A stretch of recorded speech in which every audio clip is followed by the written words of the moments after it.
Mommytrack Daddy Whispers Podcast is now called Birth Agni Podcast.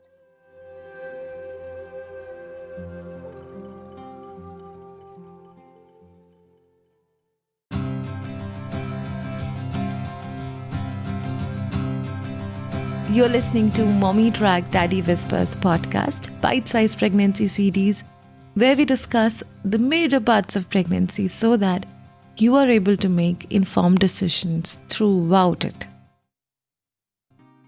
Good morning! Here I come to you in chilly Delhi winter mornings, wearing double pajamas just to avoid shivering while I talk to you. Hey, how are you? How have you been since we last talked? Is it getting boring with this stretch of the pregnancy? Does something make you feel dull today? I had a conversation with a friend who felt dull because of what people said to her. People around us can say so many things to us. They can pass judgments. Empathy is what we need, and somehow we get sympathy for things that are not even supposed to be sympathized with. It is a difficult guess when people pass sugar-coated, concerned judgments on you. Sympathy is not empathy. They differ. Sympathy can come with judgment, and it most of the times comes with judgment. I do not believe in it anymore. I think empathy is positive. If you have people around you who empathize with you, in your journey, in the stage that you are in, they are going to be wary of what they say and how they say it because it affects you, Hannah. And if you do not have anyone like that, hey, I'm here, I come to you, I talk to you. So speak to me, tell me, how do you feel? The reason we are meeting today and talking about what you should be thinking and doing in each stage of your pregnancy is that I often come across people that tell me that they wanted a birth a certain way. We all want our birth journey to be a certain way. I wanted it to be a certain way. But one of the things that I garner from these people and from my own experience is that, much like I was, they were not aware of the few key things they needed to work on to ensure a positive birth journey. And here's the catch. Birth is uncertain, much like everything in life. The way you would prepare for a performance or a presentation at work or an exam, similarly, you need to work on a few important things to ensure a positive birth journey and leave no stones unturned and leave the rest on the stars, to be honest. And I'm here to guide you in doing that. Plus, before we begin, I request you to drop me a rating on Spotify. Yes, you can now rate the podcast on Spotify and help many people like you find the information that matters. If you use Apple Podcasts, like always, drop me a rating or a review. And for any other platform that you are listening to me on right now, touch the heart button or the like button to like this episode. Let's begin. So I'll walk you through each stage of pregnancy and talk about A, what you should be thinking in that stage. B, what you should be doing about it. I would like you to have a pen and paper or use your phone to make notes in whichever phase you are in your pregnancy or you're planning your pregnancy. Or maybe you can just hear me out right now and come back to these bits later and make notes wherever you want. However it suits you. So let's begin. Stage 1. Planning your pregnancy. So even before you conceive, you need to be thinking as to what kind of a parent do you imagine yourself to be? Write it down as pointers. What kind of a parenting partner do you imagine? Write the pointers down. What kind of a birth do you want to have?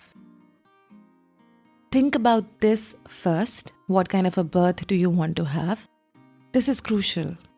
And then think about what are the odds in your country, in your city, that do not favor it.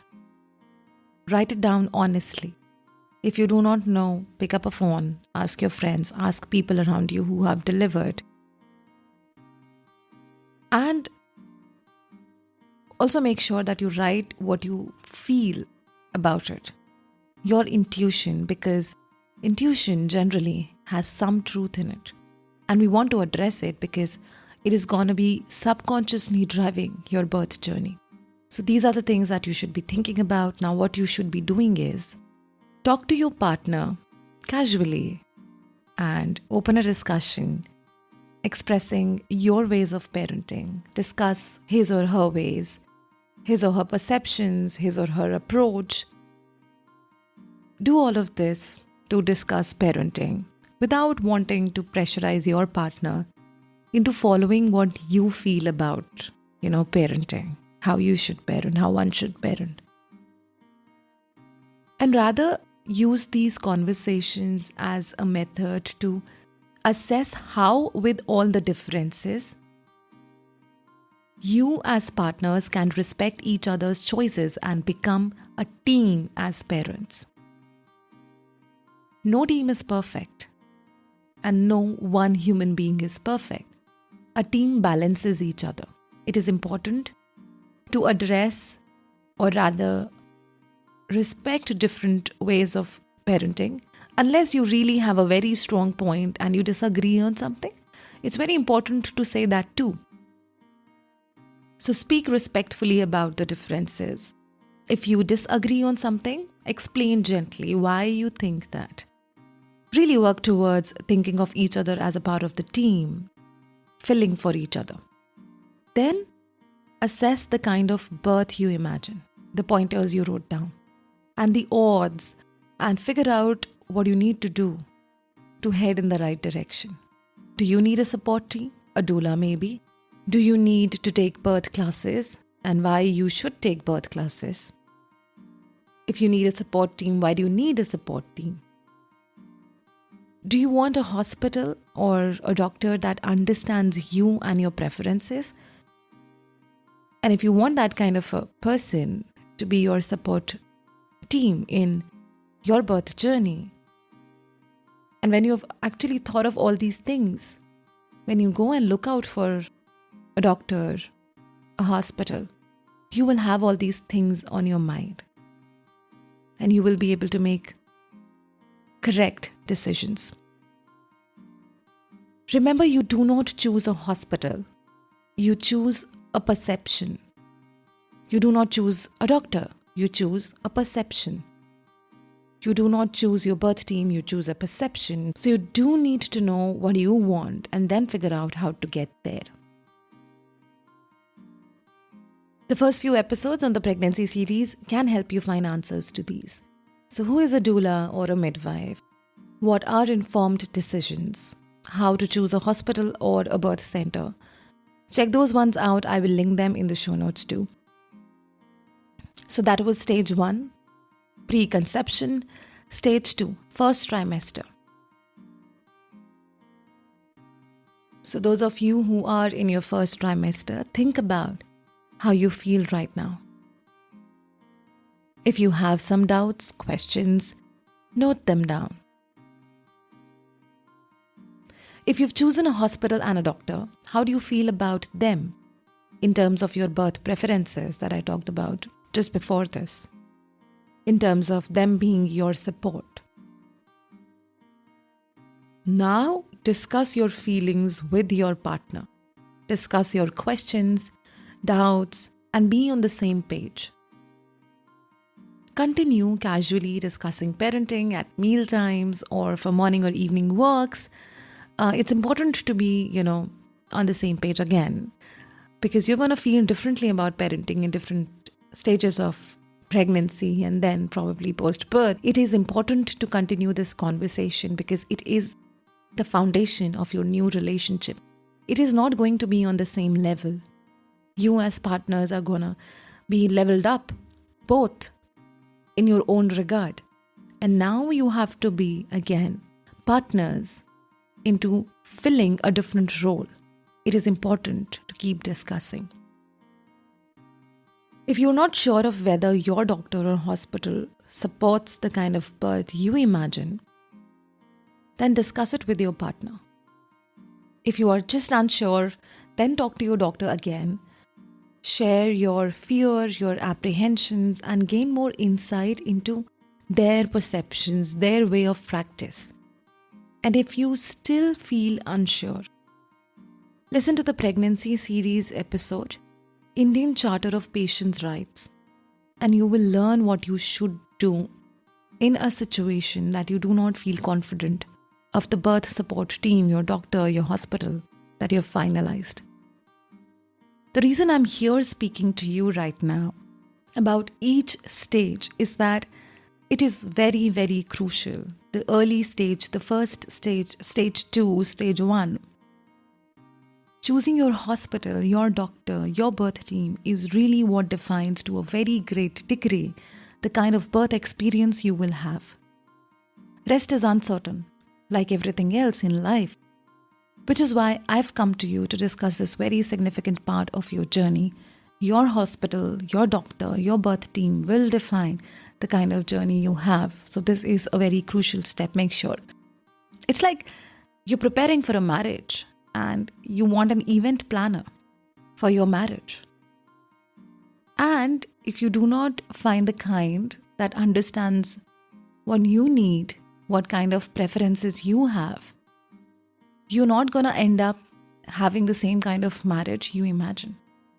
Things can happen there also, but you give your best to have the kind of birth you imagined. And birth is not something that is in our hands. It is really uncertain.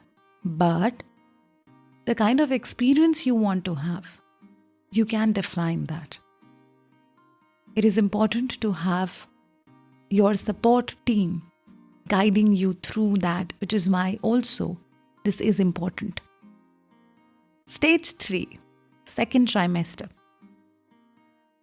The feeling of pregnancy must have sinked in by now. The fears, the questions may be more potent now. Should I be doing something? You might have this question a lot in your brain now. I understand all these emotions. You should again be thinking about your doubts, questions, and note them down. You should be thinking about starting exercise. And what you should be doing is discussing your doubts with your partner and then with your doctor, your support team. If you are still unable to find answers that satisfy you, consider taking birth classes maybe. Check with your doctor on starting exercises because that is something that you would need to do now in the second trimester. And find a prenatal yoga class or start by walking itself. Additionally, innuendo on your pregnancy and birth may start coming from all corners, from people around you, which is why it is important to start writing birth and pregnancy affirmations. What are they? What are birth and pregnancy affirmations? These are the words of wisdom. These are the words of positive energy that guide you, that help you see above the things, the energies around you and find your own inbuilt energy. Write some birth affirmations. I have some examples for you. And preferably paste them in written form around you so that you're reminded of your innate power and you are able to stay positive throughout. You can write something like, I have it in me to birth. I have the strength to take care of my baby. I am the power. You can write some of these, you can find them online. I will also have an episode very soon on birth affirmations. So do that. Stage 4, third trimester. In the third trimester, you should really slow down in this phase, right? You may be more anxious than ever in this phase. You should really slow down emotionally, mentally. You should be focusing your energy on being grateful to nature for giving you the power of creation. You should, in this phase, talk to your baby. Give it focused time. Say you sit down in the morning or in the evening, just talking to your baby. You should note down your fears, apprehensions, and doubts again and discuss with your birth educator or doctor and seek emotional support, even from your partner. Do you want to breastfeed? Do you think that bottle feeding is important alongside? What have you seen around you? And discuss that with your doctor or birth educator and find what's right, what is the correct answer. And decide on how you want to take your feeding journey forward. That's also important right now. Because later in the birth stage, post-birth stage, you are going to be overwhelmed with another member of your family. And the new chores that are added on your list alongside recovery. So it's important to decide what you want to do. A little bit of anxiety is natural in pregnancy, especially in the third trimester. I speak about it in the stress and pregnancy episode of this series. You can check that out too. More so, you should continue doing the exercise, eating right in this phase like you were throughout. You should keep the discussions open with your partner, not overwhelming each other though. And await the birth of your baby with joy, with calm. Lots of love to you. That was it from my side. What you should be thinking and doing in each stage of your pregnancy. I will give you an activity now. But we've wrapped up 2021. I will meet you on the 12th of January now. I am on a short break. I need to complete my lactation counselor certification. Wish me luck on that. And here's the activity for you. Wherever you are in your pregnancy, devote a few minutes of your day, preferably in the mornings or the evenings, nights, to just sense your baby. It is there. Put one hand on your belly and visualize the life inside and feel their presence. This should help you visualizing, sitting with your baby, just you and your baby, and maybe include your partner if you want, but you just want to be calm, imagining your baby, speaking to it through your mind. This should help you create a bond and bring up any held emotions you have had. The baby knows you. The baby knows you're there from your voice, from your touch. Give it the comfort of your touch, of your presence, of your voice in those focused times. The baby can feel you. They cannot understand you as of now, but they can feel you. They have the same emotions. So yeah, do that and tell me how you like it. See you next with an episode on children and nutrition with Nidhi Yadav on the 12th of January. Happy festivities to you. Merry Christmas. And I wish you a calm and peaceful entry into the new year, which holds tremendous reserves of energy for you. Lots of love. I will await your messages. See you in January. And remember, you got the power. Stay tuned.